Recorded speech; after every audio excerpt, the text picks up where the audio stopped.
Hi guys, in this video I'm going to show you how to align your text in your Google Sheets.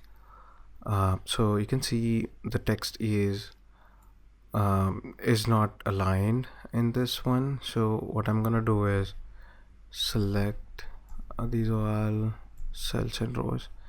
You can, if you want to add borders, select these borders and then come here, select the alignment.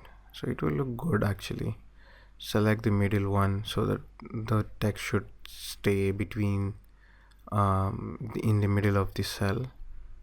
Text wrapping is, if the text is lengthy, you can choose this option, and then we'll not use this.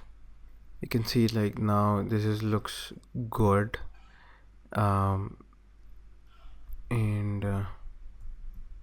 if you want to add border in a different way also you can do it. Let's say the if you want to remove it, you can remove it, but if you want to add only the outer border also you can add it. So play around with these options. And then also we have the colors, like which colors you want to add. You can choose any of this color based on your requirement.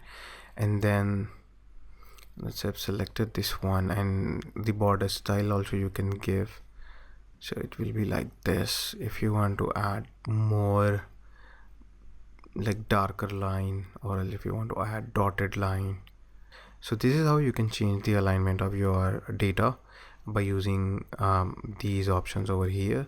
So it will look good when you're presenting the data to someone. So that is it from my end. Thank you so much for watching.